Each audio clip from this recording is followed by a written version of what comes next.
মেঘনা মোড়ে গুলি চালানোর ঘটনায় তদন্তকারীদের ডাকে সাড়া দিয়ে জগতল থানায় হাজির ব্যারাকপুরের প্রাক্তন সাংসদ অর্জুন সিং।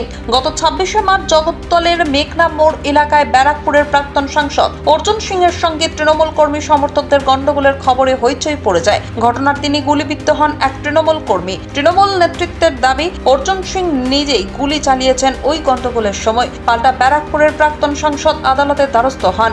আদালতের নির্দেশ মতোই ঘটনার পূর্ণাঙ্গ তদন্তের জন্য ব্যারাকপুরের পুলিশ কমিশনারকে শিট গঠন করার নির্দেশ দেওয়া হয়। ঘটনার সত্যতা জানতে 3D স্ক্যানার ব্যবহার করে কমিশনারেটের তদন্তকারীরা গুলি চালানোর ঘটনার সময় প্রাক্তন সাংসদ অর্জুন সিং এর ভূমিকা কি ছিল সেই বিষয়ে জানতে সিটের তদন্তকারীরা মঙ্গলবার জগদ্দল থানায় ডেকে পাঠান প্রাক্তন সাংসদকে। তদন্তকারীদের সহযোগিতার কথা জানিয়ে আজই জগদ্দল থানায় উপস্থিত হন অর্জুন সিং। সিটের 3 সদস্যের প্রতিনিধি দল এবং কমিশনারেটের শীর্ষ পুলিশ কর্তারা আগেভাগেই জগদ্দল থানায় উপস্থিত হয়েছেন। প্রায় 1 ঘন্টা জিজ্ঞাসাবাদের মুখোমুখি হওয়ার পর বিজেপি নেতা অর্জুন সিং বলেন, একই ঘটনায় দুটো এফআইআর রয়েছে, কিন্তু পুলিশ ইচ্ছাকৃতভাবে বারংবার আমাকেই ডাকছে। এই পুলিশের তদন্তে আমার ভরসা নেই। আমাকে বারংবার হেনস্থা করার চক্রান্ত করা হচ্ছে।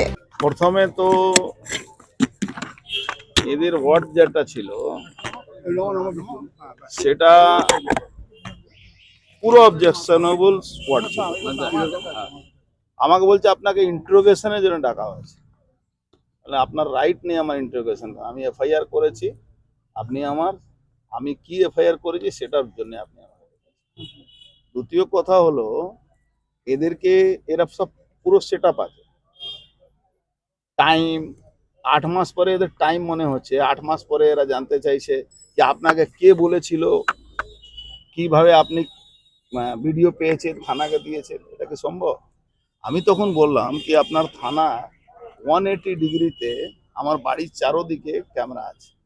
আপনি আমাকে জিজ্ঞেস করছেন, সব তো ক্যামেরা আপনার কাছে আছে। আমি যা দিয়েছি আর আপনার যা ক্যামেরা, দুটো কোর্টকে দিয়ে দিন। দ্বিতীয় হলো, সিটে যাদেরকে বলা হয়েছে তাদের মধ্যে সবাই ছিল না। এটা কোর্টকে, আমি মনে করি কোর্টকে অবমাননা করা হচ্ছে।